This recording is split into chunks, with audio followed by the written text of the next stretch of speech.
એમાં શોર્ટ આવે છે એ શોર્ટ આવે છે અને જો એમાં અત્યારે હાલ પકડી જાય તો આની જવાબદારી કોણ લે? અમે 1 કલાકથી જાણ કરી છે બે દે તોય કોઈ કંઈક આને કામગીરી લેતા નથી.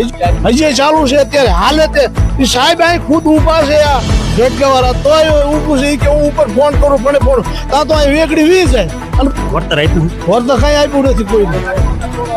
આ અમુકનો 5-6 લાખનો ટોળો આવ્યો એ એમને અમને અમુક ખાલી દીધા. બીજા કોઈ પાવર આવે છે એ લોકો રાહ જોઈ રહ્યા છે કે આમાં કેટલાક માણસની જાનહાની થવી જોઈએ.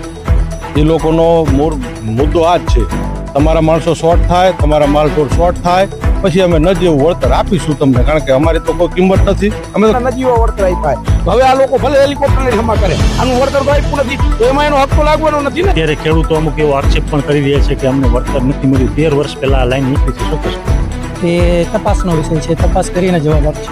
અહીંથી માલ ઢોર લઈને નીકળતા હોય તેની જવાબદારી કોણ? અત્યારે હળવદના સરંભડા ગામે જે 220 કેવીની જે જેટકોની લાઈન છે તેનો વીજ વાયર પડ્યો છે આ કાકાની વાડીમાં. કાકા, તમારું નામ જણાવો. કાનાભાઈ ભીમાભાઈ. ક્યારે આ તાર ક્યારે પડ્યો? આ કલાક જેવું થયું છે. 8 વાગે પીડ્યું.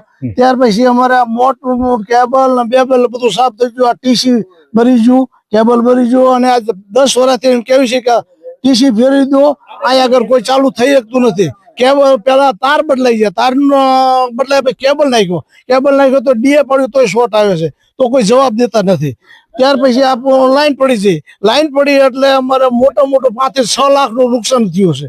હવે એ આની અંદર આખા હરમડાનો રસ્તો છે અહીંયા આગળ, આખી સીમનો. હવે આમાં માલ ઢોર કાયમ હોય, કોકને ગમે એક્સિડન્ટ થઈ જાય, આની જવાબદારી કોણ લે? અત્યારે આપણે સમાચાર બનાવી રહ્યા છીએ.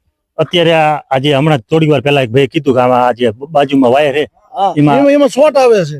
એ શોર્ટ આવે છે અને જો એમાં અત્યારે હાલ પકડી જાય તો આની જવાબદારી કોણ લે? અમે 1 કલાકથી જાણ કરી છે બે દે તોય કોઈ કંઈક આને કામગીરી લેતા નથી. હજી તે આ ઢોર કોક આવી જાય છોટી જાય એની જવાબદારી કોણ લે? હજી ચાલુ છે અત્યારે હાલે તે એ સાહેબ અહીં ખુદ ઊભા છે આ ઝટકાવાળા તોય ઊભું છે કે હું ઉપર ફોન કરું પણ ફોન ત્યાં તો અહીં વેગડી વી જાય અને બધું પૂરું થઈ જાય. આડે એટલે શું વાર લાગે પાવરમાં, તો એનો કોઈ જવાબ દેતા નથી. એટલે આ બધાને મુસીબતમાં મેકો વાર સરકાર થઈ જશે, હેરાન કરશે ખૂબ. આ તમારે લાઈન નીકળીને કેટલા વર્ષ થયા? અને લોકો 12-13 વર્ષ થયા છે. વળતર આપ્યું? વળતર કઈ આપ્યું નથી કોઈને. આ અમુકનો 5-6 લાખનો ટોળો આવ્યો એ એમને અમને અમુકનો ખાલી દીધા. બીજા કોઈ ખેડૂત વળતર આપ્યું કે બીજાને નથી? બીજા મુકેશભાઈ ભૂરાભાઈ ઈવડે બાજુમાં છે, એમને 1 રૂપિયો નથી આપ્યો. આપણી સાથે ગામના સરપંચ છે અનિલભાઈ ગઢવી, તેમની સાથે ચર્ચા કરીશું.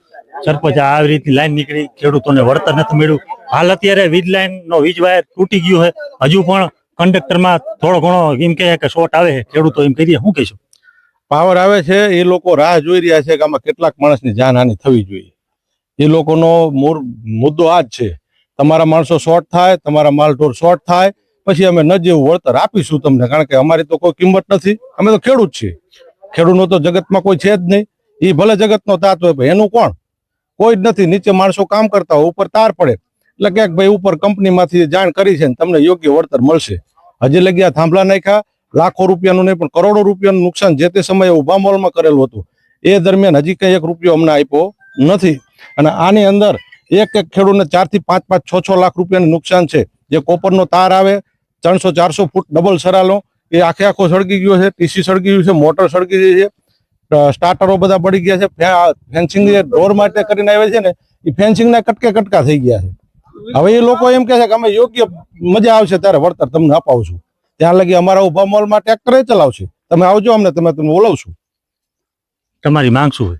અમારી માંગ એ જ છે કે પહેલા અમને જે જૂનું વળતર રહ્યું એ પહેલા આપો, આ નુકસાન છે એ પહેલા આપો, પછી આ તમારે જ્યાં પાવર લઈ જવો એ હમો કરો. મારું નામ રાજેશભાઈ, લક્ષ્મીનગર સાદુરકા. આ અમારા ભાઈની વાડી છે.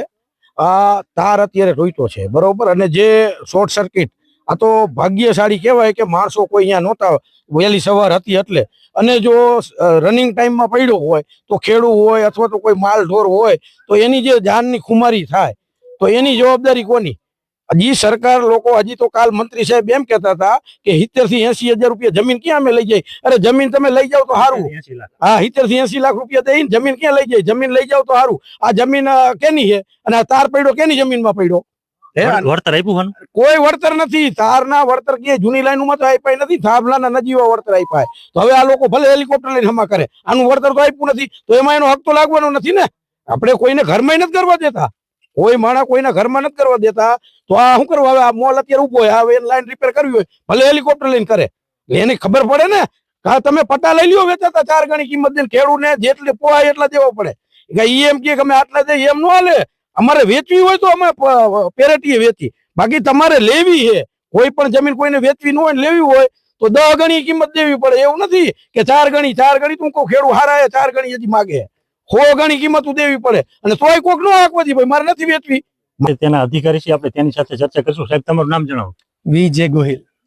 અત્યારે જે આ લાઈન પડી, તે લાઈન ક્યાંથી ક્યાં જાય?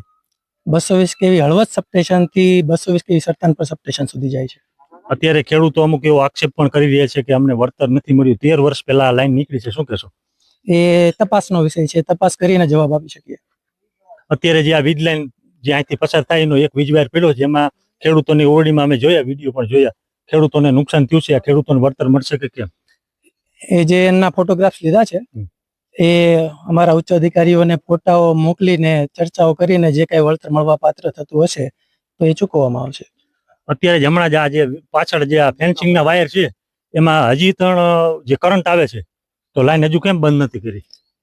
લાઈન બંધ કરવા માટે અત્યારે જે ટ્રીપ થયેલી છે એને બંને બાજુથી અર્થિંગ કરેલી છે. હવે આ જે કરંટ આવે છે એ આ કંડક્ટરમાં ક્યાંથી આવે છે જોઈને બંધ કરવી પડે.